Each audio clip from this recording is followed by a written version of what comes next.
16장 22절부터 33절입니다. 말씀 나눔은 16절부터 시작되겠지만 우리 봉독은 22절부터 33절입니다. 2000년 전 예수님의 설교를 듣는다고 생각해 보세요. 강성환의 언어가 아니라 몇 시간 뒤에 십자가에 죽으실 주님께서 사랑하는 제자들에게 가르치신 말씀입니다. 이 말씀이 저와 우리 모두에게 마음에 깊이 새겨지기를 소망하면서 22절부터 한 절씩 교독하겠습니다. 지금은 너희가 근심하나 내가 다시 너희를 보리니 너희 마음이 기쁠 것이요 너희 기쁨을 빼앗을 자가 없으리라.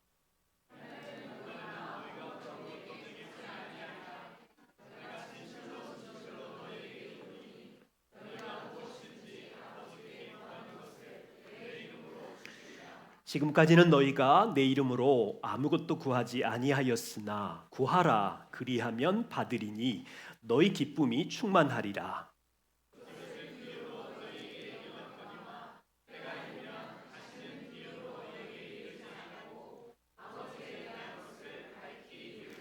그날에 너희가 내 이름으로 구할 것이요 내가 너희를 위하여 아버지께 구하겠다 하는 말이 아니니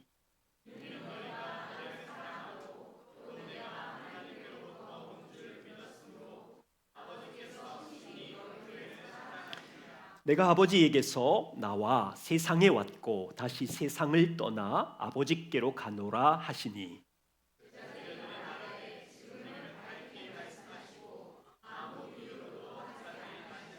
우리가 지금에야 주께서 모든 것을 아시고 또 사람의 물음을 기다리시지 않는 줄 아나이다. 이로써 하나님께로부터 나오심을 우리가 믿사옵나이다.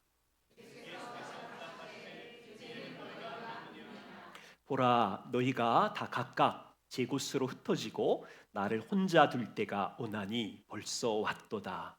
그러나 내가 혼자 있는 것이 아니라 아버지께서 나와 함께 계시느니라. 이것을 너희에게 이르는 것은 너희로 내 안에서 평안을 누리게 하려 함이라. 세상에서는 너희가 환난을 당하나 담대하라. 내가 세상을 이기었노라. 아멘. 하나님께 기도하고 지혜를 구하겠습니다. 하늘에 계신 아버지, 우리를 사랑하사 아들을 이 땅에 보내어 주시고 십자가에 오르시기 몇 시간 전 아버지의 마음을 아들을 통하여 보여주시니 감사합니다. 주님께서 제자들에게 가르치신 이 말씀이 우리들에게도 전하여질 때 성령님 마음의 문을 열어 하늘아버지의 사랑의 마음을 알게 해 주십시오. 그 사랑이 어떻게 그리스도를 통하여 나타났는지 평생 마음에 기억하고 세상을 이기는 믿음으로 살게 해 주십시오. 주님께 우리 모두를 부탁드립니다. 예수님 이름으로 기도드립니다. 아멘. 여러분 퍼즐 맞추기 해보셨어요?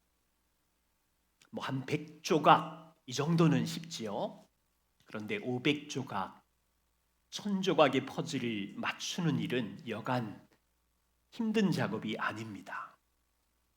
조각이 많을수록 어디서부터 어떻게 시작해야 될지 복잡하고 난감하지요. 1000조각 정도를 맞추려면 전체 그림을 모르고 시작하면 중간에 뒤죽박죽이 되어가지고 어쩌면 모든 조각을 다 엎어버려야 돼. 그런데 만일 1000조각이 1000조각을 완성하면 얼마나 큰 희열과 기쁨이 있겠어요.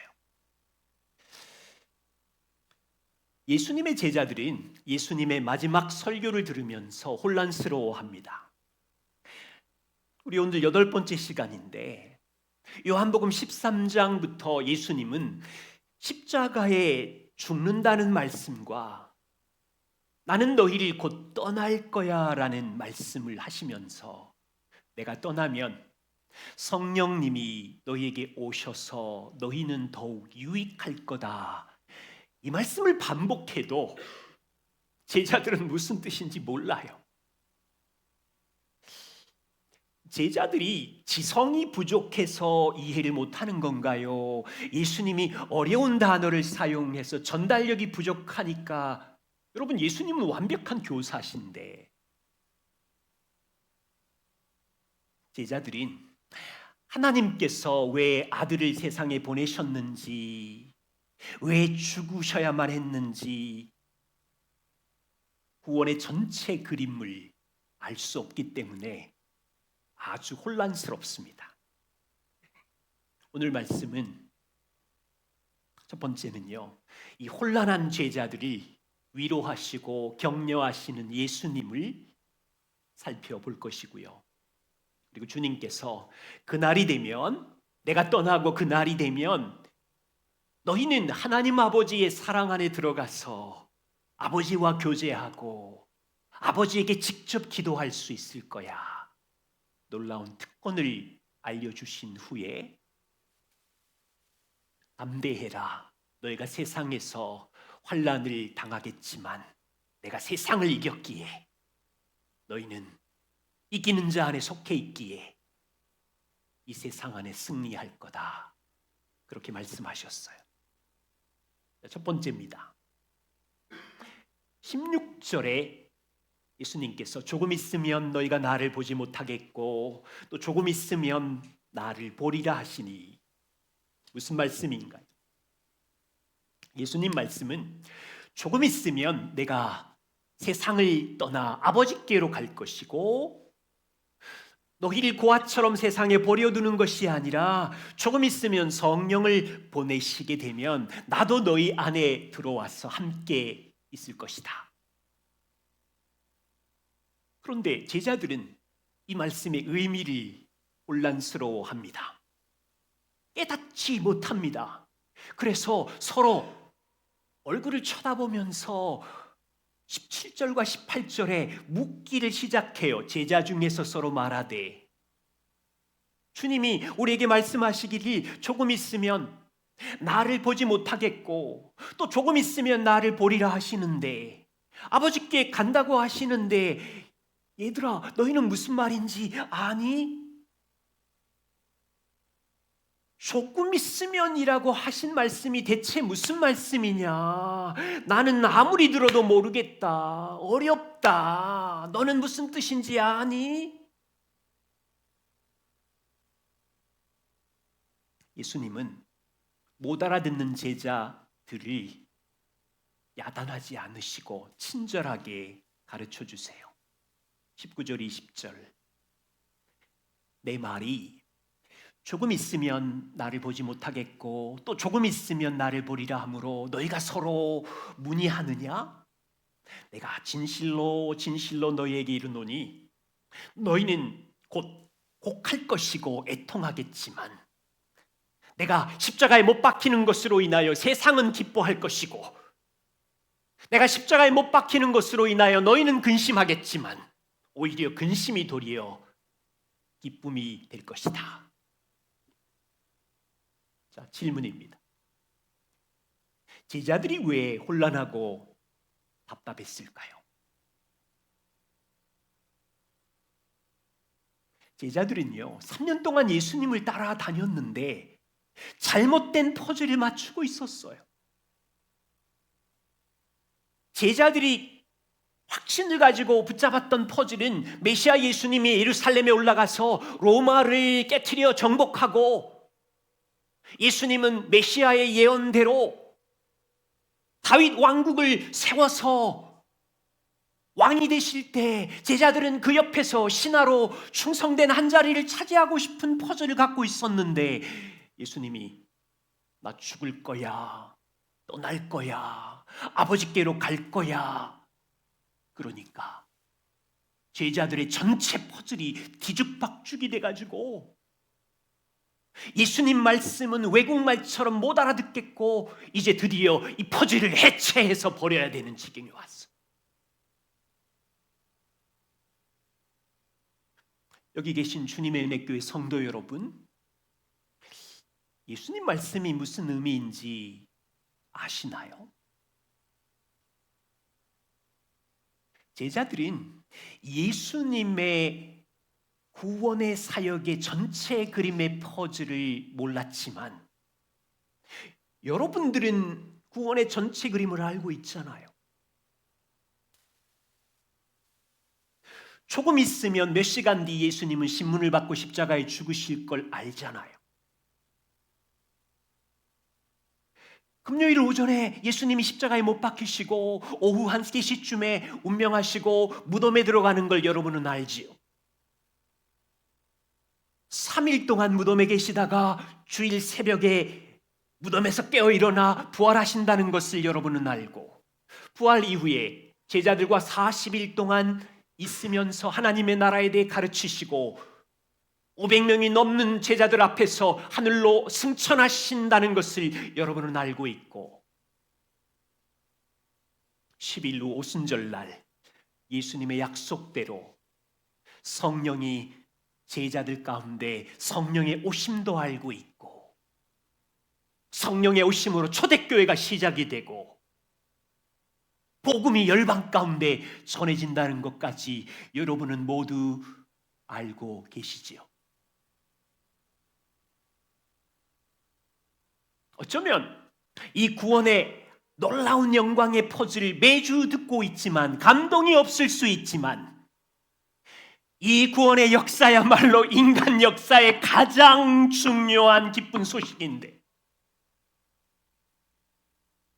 제자들은 전혀 예상하지 못했지. 이 구원의 큰 그림을 깨닫지도 못했고,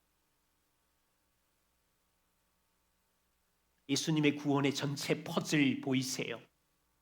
하나님의 아들이 보좌에서 내려와 마리아의 태중에 아기로 들어가 성육신하는 구원의 놀라운 시작점.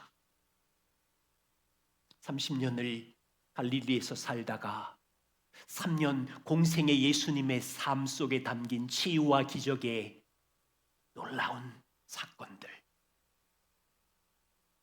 그리고 지금 요한복음 16장 마가의 다락방에서 내가 곧 죽을 거야, 내가 다시 올 거야, 십자가와 부활과 승천, 그리고 약속하신 성령의 오심, 교회 공동체를 통하여 하나님의 나라의 시작, 이거야말로 인생과 역사의 가장 위대한 복음 사건이고 하나님의 신비고, 역사 가운데 이처럼 놀라운 일은 한 번도 일어나지 않은 새로운 창조의 시간.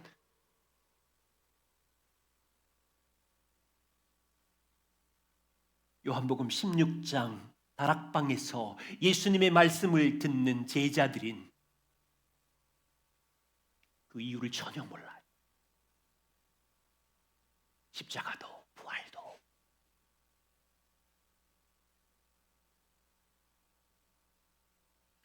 예수님이 십자가 죽음을 앞두고 사랑하는 제자들에게 정말 간곡하게 가르치고 싶었던 말씀은 거대한 구원의 사건, 십자가의 죽으심과 부활과 승천과 성령이 오심, 이걸 가르치고 싶었어. 그리고 22절, 지금은 너희가 근심하지만 내가 십자가에 죽어 떠나면 너희가 나를 보지 못하지만 조금 후에 기쁠 것이다. 조금 후에 너의 근심이 기쁨이 될 것이다.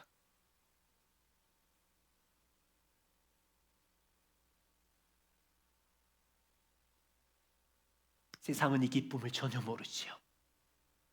2000년 전 유대 사회도, 지금 2026년 한국 사회도 하나님의 아들의 십자가의 죽으심에 전혀 관심이 없어. 예수님이 부활하신 것, 그거 비과학적이야, 조롱이나 하고 있지. 관심이 없어. 다시 살아나신 그리스도가 하늘 보좌의 왕으로 통치하신다는 진리는 비웃음의 대상이 되었어. 제자들이 이 우주적 사건을 알 수가 없어서 혼란한 것처럼 지금도 이 복음의 사건을 듣는 세상 사람들은 그 의미를 몰라 혼란해하면서 사느라고 바빠요. 거절해요.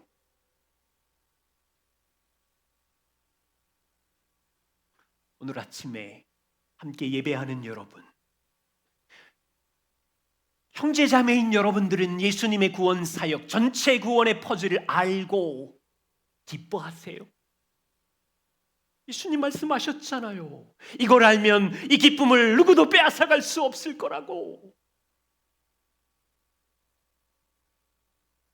예수님의 십자가의 죽음은 제자들 편에 서는 스승이 눈에 보이지 않는 슬픔이고 근심이겠지만 우리에게도 슬픔이죠. 왜요? 나 대신 하나님의 아들이 나의 죄의 저주와 형벌을 받았기에 슬픈 거잖아요. 내 죄 때문에 돌아가셨으니. 그런데 기쁘지요. 나를 사랑하사 하나님이 전부를 주셨으니까 말할 수 없는 기쁨이죠.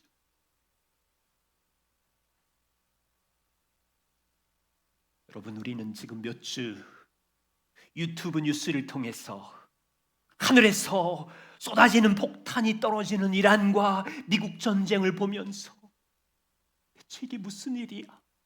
무슨 영화도 아니고.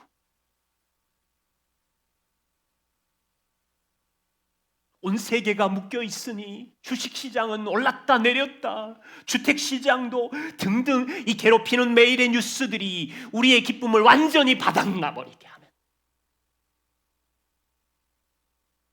그런데요, 여러분 안에 있는 그리스도의 십자가와 부활과 승천과 성령이 계심이 이 세상의 폭풍 같은 뉴스 속에서도 기쁨을 빼앗기지 않는 복음인가요?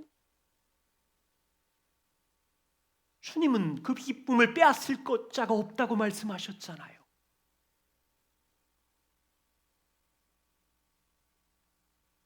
두 번째입니다. 23절, 24절에 예수님께서 그날이 되면 예수님이 떠나가시고 십자가에 죽어 부활 승천하시는 그날이 되면 제자들은 더 이상 예수님을 눈앞에서 볼 수가 없어요. 그날이 되면 제자들은 주님께 지혜와 도움을 청할 수도 없고 그날에 너희가 아무것도 내게 묻지 아니할 것이다. 그렇지만 놀라운 특권이 시작이 되는데 예수님이 이렇게 말씀하세요. 내가 진실로 진실로 너희에게 말한다. 너희가 아버지께 나아갈 수 있다. 너희가 나의 그리스도의 이름으로 아버지께 직접 나아가 무엇이든지 구하면 주실 것이다. 지금까지는 너희가 내 이름으로 아무것도 구하지 아니하였으니, 여러분 이 말은 사실입니다. 제자들은요, 요한복음 16장까지 하나님을 아버지라고 부르면서 기도한 적도 없고요. 제자들은 요한복음 16장 전까지 예수 그리스도의 이름으로 기도해 본 적도 없고요. 구약 배경의 제자들은 아무도 이 특권으로 기도한 사람이 없었어요. 하지만 주님은 십자가와 부활, 승천 이후의 그날이 되면 너희에게 놀라운 특권이 있는데 하나님을 아버지라고 부를 것이고 그리스도의 이름으로 아버지 앞에 직접 나아가 기도하면 내가 다 들을 거야. 놀라운 특권을 이야기하시는 거예요. 25절에 얘들아 이제 때가 이르렀다. 다시는 비유로 너희에게 말하지 않겠고 이제 비유가 아니라 아버지에 대한 것을 밝히 직접 너희들에게 말하겠다. 그 전까지는 예수님이 비유로 많은 말씀을 하셨지요. 나는 목마르지 않는 생수를 주러 왔다. 나는 생명의 떡이다. 세상의 빛이다. 나는 포도나무와 가지다. 그런데 지금 예수님이 이제 때가 되었으니 비유 없이 너희들에게 말하고 싶은 게 있다. 특별히 아버지에 대한 것을 밝히 말하겠다. 자, 이 지점 보세요. 예수님께서 떠나시기 전에 사랑하는 제자들에게, 여기 있는 복음을 믿는 친구들에게 하나님 아버지에 대한 중요한 것을 밝히 말씀하시겠대요. 그것이 무엇인가요? 27절. 너희가 나를 사랑하고 내가 하나님께로부터 온 줄로 믿었기 때문에 진짜 너희들에게 밝히고 싶은 것은 하늘 아버지께서 친히 너희를 사랑한다는 진리이다. 다시요. 하늘 아버지께서 너희를 친히 사랑한다는 진리를 밝히 말하고 싶다. 여러분, 구약의 성도들의 배경을 아셔야 돼요. 구약 성도들은 하나님을 아바 아버지라 부르기는 너무 어색하고 그럴 수 없었어요. 주로 하나님은 세상의 창조주요, 이스라엘의 창조자요, 이스라엘의 언약의 아버지요. 구약 아브라함 역사부터 이스라엘 역사까지 하나님을 아버지라 부른 것은 얼마 없어요. 숫자로 성경을 찾아보세요. 거의 1400년 역사에서 하나님을 아버지로 표현한 것은 성경에 15번 정도 되는데, 그 또한 창조자 아버지, 언약의 아버지의 의미가 많이 담겨 있어요. 그런데요, 신약으로 넘어오자마자 하나님 아버지가 이 표현이 얼마나 넘치고 자주 등장하는지 몰라요. 복음서에 170번 등장해요. 요한복음에 110번과 120번이나 하나님 아버지라고 말해요. 바울 서신에 40회, 계시록에 40회. 지금 무슨 이야기를 하는 건가요? 구약 성경에 1400년 동안 하나님 아버지라는 단어가 15회인데 신약 성경은 6, 70년 동안 250회 정도 하나님 아버지를 기록하고 있다고요. 구약의 하나님 아버지와 신약의 하나님 아버지가 달라요? 동일한 하나님 아버지이시죠.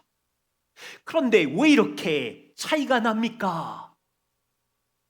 그 이유는 예수님의 십자가와 부활로 예수님에게 중대한 변화가 일어났기 때문입니다. 예수님께서 십자가에 죽으시고 부활 승천하심으로 인하여, 여러분, 예수님이 십자가에 죽으실 때 다 이루었다고 말할 때 마태, 마가, 누가복음을 보십시오. 성전에 있는 지성소의 휘장이 찢어지죠. 구약 시대 때 대제사장만이 1년에 한 번 들어갔던 하나님의 임재의 장소 지성소의 휘장이 찢어지면서 복음으로 누구나 영광의 왕의 임재 안에 들어갈 수 있는 특권이 거기서 열린 거죠. 승천하신 그날 그리스도는 하늘의 보좌의 왕의 자리에 앉으셨고, 하나님께서는 모든 권세와 능력을 아들에게 주셨으며, 그날 그리스도에게 일어난 위대한 변화로 인하여 복음을 믿는 성도들은 그리스도의 이름으로 아버지께 직접 기도할 수 있는 놀라운 특권이 시작이 된 거라고요. 그 이후 신약 성경을 기록한 제자들과 성도들은 하나님 아버지라고 부를 수 있는, 구약 성도들은 경험하지 못한 은혜를 누리고 있다고요.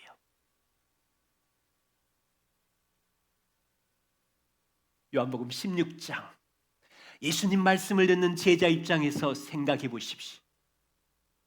그 제자 중에는 하늘에 계신 우리 아버지 외치며 기도하라고 부모님에게 배운 사람은 아무도 없었어요. 제자들 중에 누구도 너희가 예수 그리스도의 이름으로 직접 하나님께 기도하면 무엇이든지 들어주신다 배워본 제자들이 없어요. 제자 입장에서 지금 예수님의 이 말씀은 놀라운 새로운 개념의 기도였어요. 제자들에게는 하나님은 전능한 분이었고 두려운 분이었고 율법으로 심판하는 분이었지, 예수님처럼 밝히 말씀하시기를 하늘의 아버지가 친히 너희를 사랑하시느니라.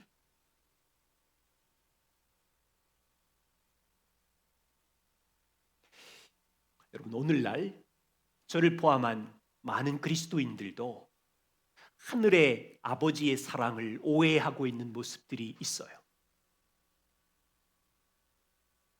성도들의 마음 깊은 곳 속에 육신의 아버지에 대한 상처 때문인지 아니면 상담 기법 때문인지 하늘 아버지의 사랑을 오해하는 일들이 자주 많아요. 여러분은 어떠세요? 십자가에 죽은 예수님이 나를 사랑한다는 건 확신이 있어요. 십자가에 죽으셨지, 생명을 주셨지. 그런데 우리 마음속에 하늘에 계신 아버지는 정말로 나를 사랑하는가? 확신하는 일이 더뎌요. 그래서 어떤 설교자가 종종 말하기를, 성도 여러분은 죄를 지었습니다. 하지만 여기 복음에 좋은 소식이 있습니다.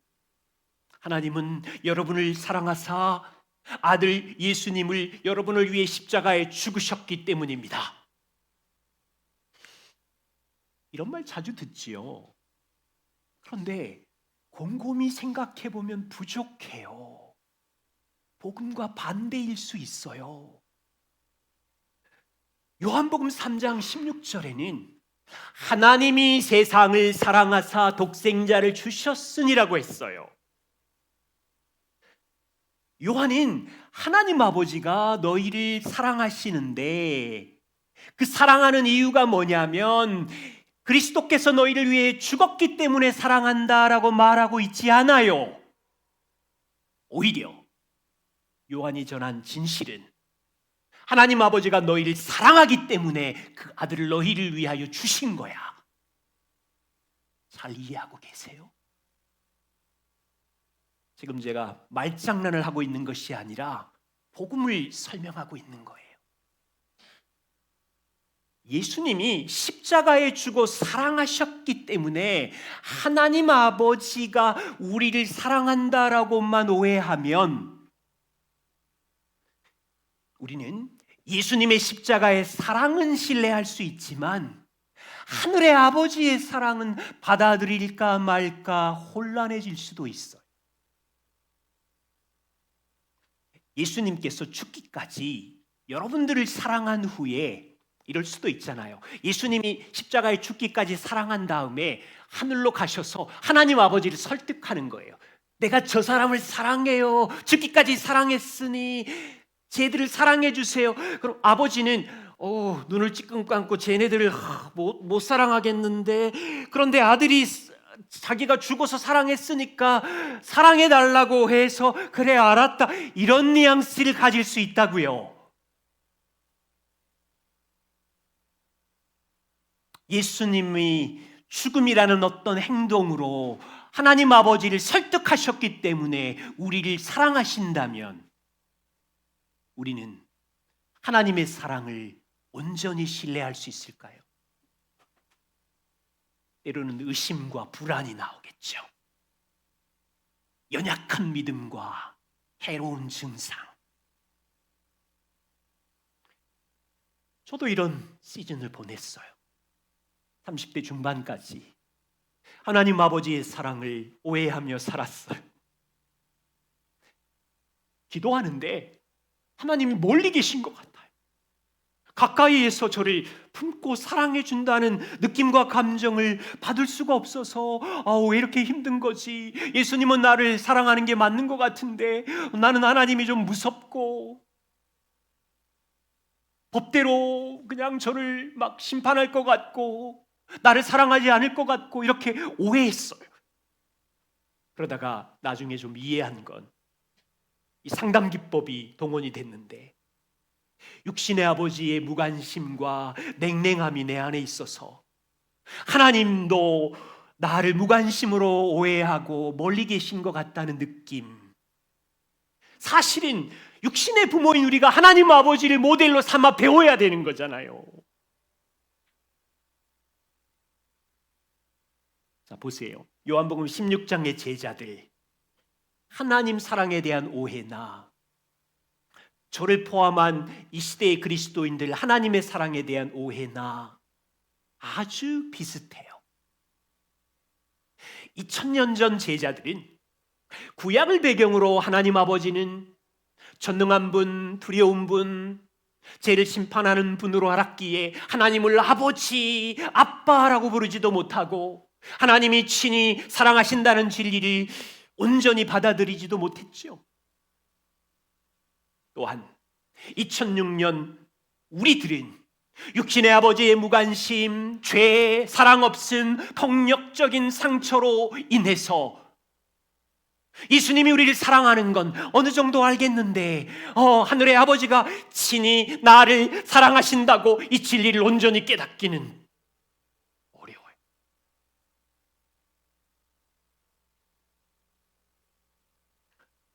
존 오웬의 말을 들어보십시오. 많은 성도들이 하나님의 사랑을 오해한 안타까움입니다. 우리가 아버지께 받은 자비와 사랑을 알지 못하는 것은, 아버지는 자비와 사랑을 주시는데 알지 못하는 것은 우리에게 고통일 뿐 아니라 죄가 되기도 합니다. 얼마나 소수의 성도만이 성도 안에서 아버지와 직접 교제할 수 있는 이 특권을 실제로 경험하며 살아갑니까? 아버지를 바라보면서도 얼마나 많은 염려와 의심이 성도들의 마음을 사로잡습니까? 하나님 아버지의 선하심과 인자하심에 대해서 얼마나 많은 두려움과 의문을 성도들이 갖고 있습니까? 그 다음이 저는 충격적이었어요. 기껏해야 많은 성도들이 우리를 향한 하나님의 달콤한 사랑은 오직 예수님의 피라는 엄청난 대가를 치르고야 겨우 얻어지는 것. 십자가의 피만 보면 하나님의 사랑이 겨우 얻어지는 것. 그렇지만 모든 사랑의 무한한 근원과 셈은 하나님 아버지의 품속에 있는 사랑인데,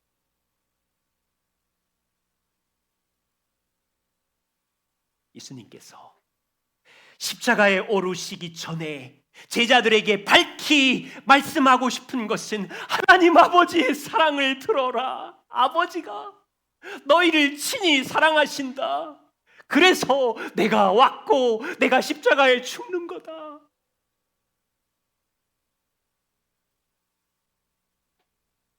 부탁이에요. 육신의 아버지의 사랑 없음을 오해해서 하나님 아버지가 나를 사랑하지 않을 거라는 이상한 비진리를 빨리 쓰레기통에 던져버리세요. 우리는 직접 아버지께 나아가서 그리스도의 이름으로 기도할 수 있어요.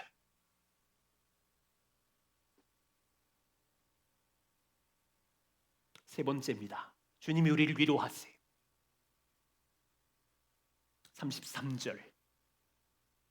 이것을 너희에게 이르는 것은 너희로 내 안에서 평안을 누리게 하려 함이라.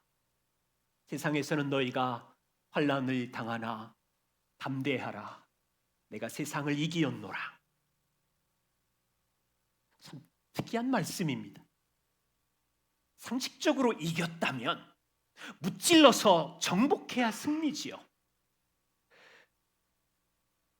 예수님 어때요? 적들에게 매를 맞고 조롱당하고 십자가에 죽으시기 전에 세상을 이겼다고 해요. 일반적 세상의 왕들은 나폴레옹과 알렉산더 누구든지 전쟁에 깨어지고 망가지고 죽고 나서는 내가 이겼다고 말하는 권력자들이 없지요. 지금 세상을 이겼다고 말하는 예수님을 보세요. 그는 초라한 갈릴리 목수의 아들이 가난하고 버림을 받은 자예요. 부유하지도 않고 세상 권세도 없고, 그런데 세상을 이겼대요. 요한복음 16장을 기점으로 그는 조금 있으면 로마 군병에게 끌려가 매를 맞을 청년이에요. 이미 제자 가룟 유다는 배반해서 다락방을 떠났어요. 십자가로 끌려갈 때 제자들은 뿔뿔이 흩어져 도망갈 거예요. 조금 있으면 대제사장이 거짓 증인들을 데려와서는 이 청년을 고소할 거고, 조금 있으면 대제사장과 빌라도에게 재판을 받고 추악한 사형 형틀 십자가에 손과 발이 다 묶여서 죽어가면서 수많은 군중들에게 조롱을 받으며 죽을 거예요. 이런 비참한 방법으로 무너지는 사람이 내가 세상을 이겼대요, 이런 고가 어디 있어? 대체 무슨 말이야? 하나님의 아들이라면 칼이 아니라 천둥과 천사들로 로마를 정복하고 왕이 되어야 승리한 건데, 십자가 형틀에 죽으면서 내가 세상을 이겼대, 담대하래. 일반 상식으로 이해가 되세요? 여러분은 그렇게 말씀하신 이유를 아시나요? 그리스도는 하나님의 구원사에게 전체의 그림, 포즈를 알고 있기 때문에 세상을 이겼다고 말하는 거예요. 그는 곧 십자가에 죽을 거예요. 제자들과 우리들과 온 인류의 사람의 죄의 저주와 형벌을 끝내고 승리하실 거예요. 조금 후에 그분은 부활하실 거예요. 부활의 생명으로 그를 믿는 자를 의롭다고 하시고 새 생명을 주시는 승리를 외칠 거예요. 조금 있으면 그분은 하나님 보좌 위에 올라가서 왕이 되실 거예요. 인생과 역사의 통치자가 되신다고요. 그래서 이겼다고 말하는 거예요. 조금 있으면 성령님을 보내셔서 땅에 있는 그분의 자녀들과 백성들을 성령 하나님께서 인도하시기 때문에 이미 승리는 따놓은 거라고요. 땅에 존재하는 그들, 가난하고 핍박받지만 성령님이 그들을 보호하실 것이고, 하나님의 은혜와 사랑이 통치하는 교회 공동체를 통하여 하나님의 나라가 시작된다고요. 교회 공동체 안에 영원한 그리스도의 신부들이 성령 안에서 준비되어지기 때문에 죽음 앞에서 구원의 전체 퍼즐을 알고 계시는 주님께서 내가 이겼노라,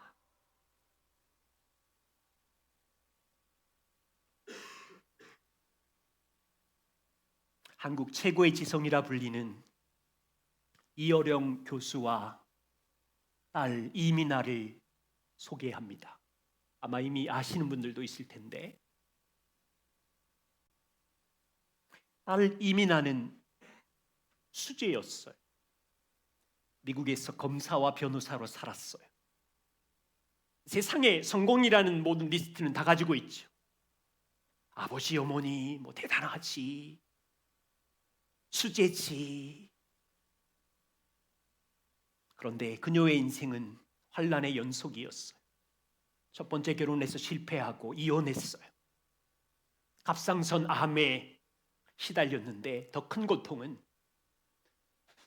5살 둘째 아들이 특수자폐 판정을 받았어요.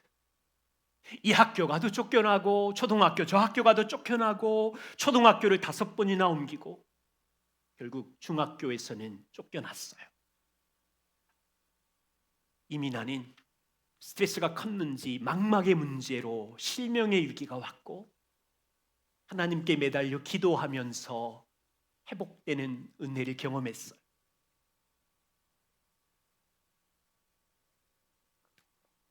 사랑하는 아들이 25살이 되었을 때 갑자기 감기인 줄 알았는데 혼수 상태에 들어가더니 19일 동안 깨어나지 못하고 세상을 떠났어요. 그녀의 삶은 온통 혼란과 슬픔과 이해할 수 없는 사건들 투성이었어요. 그런데 그녀가 그 인간의 힘으로는 아무것도 해결할 수 없는 절망의 땅끝에서 하나님의 사랑을 붙들고 일어나기 시작했어요. 그래서 땅끝의 아이들이라는 간증집을 출간했고, 출간 이후에 그녀의 고백은 지난 30년 세월이 웃는 날보다 가슴 치며 우는 날이 많았어요. 그렇지만 모든 시련과 어둠 속에서 하나님은 밝은 빛으로 저를 찾아와 주셨고 이것이 축복이에요. 그리고 2011년 위암이 발병하고 2012년 53세로 주님 품에 안겼어요.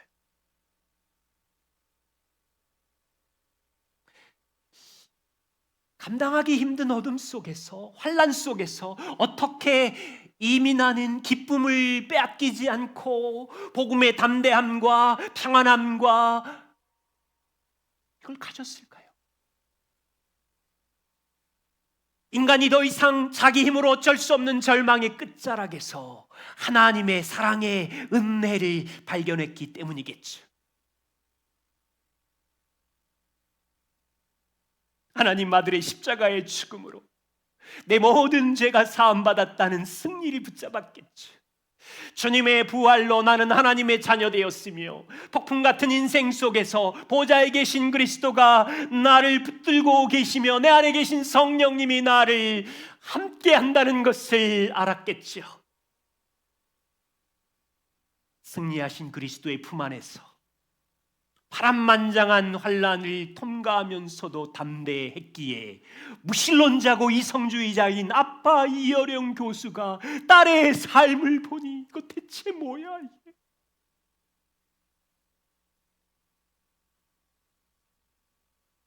아빠를 구원하고 영원한 생명을 아빠에게 선물하고. 여러분, 최근 세상의 고된 골짜기를 지나고 있으세요? 세상 사람들의 오해를 받고 있으세요? 나보다 더 큰 환난의 폭발에 있는 사람이 누가 있어? 그런 탄식을 하고 계신가요? 그렇다면 오늘 이 예수님의 말씀이 우리에게 참 기쁨이길 원해요. 담대해라. 주님이 세상에서 환난을 당한 것처럼 너희가 환난을 당하지만 내가 세상을 이겼노라. 너희는 내 안에 있지 않니? 내가 너의 죄와 모든 저주를 십자가에서 끊어 이겼기에 내가 너를 자녀 삼아 영광의 나라에 영원히 함께 살기 위하여 부활하여 승천하여 너를 통치하시기에 아버지께서 친히 너를 사랑하시기에 여러분이 놀라운 사랑을 매일 자신에게 말해야 되지 않을까요? 왜 너무 이상한 쓰레기 같은 감정만 붙들고 사세요? 하나님이 친히 나를 사랑하신다는 이 진리를 자신에게 매일 매순간, 이런 사랑이 어디 있어요? 스펄전의 말을 여러분과 나누고 마무리합니다. 예수님이 최악의 상태에서 세상을 이기셨다면 그분 안에 있는 우리들은 그분 안에 거하는 동일한 능력을 통하여 세상을 이길 것입니다. 예수님께서 자기 생명을 자기 백성에게 주셨고 예수님께서 자기의 성령을 믿는 복음을 믿는 자들 안에 거하도록 주셨으니 그들도 당연히 승리를 할 것입니다. 세상이 가장 악한 방법으로 예수님을 공격할 때 여전히 그는 세상을 이겼습니다. 그는 누구보다 가난했으며 누구보다 고통을 겪었으며 누구보다 멸시를 받았으며 우리 때문에 모든 불리한 상황 속에서도 그는 세상을 이겼습니다. 그러니 우리도 그의 능력으로 말미암아 승리할 것입니다. 그는 승천하시고 지금 교회의 머리가 되시며 지금 인생과 역사의 왕으로서 세상을 이기셨습니다. 우리가 그분의 머리에 붙어있는 지체이기에, 머리가 완전히 승리를 하셨기에 우리도 승리자 안에서 평안을 경험할 수 있습니다. 기도하겠습니다.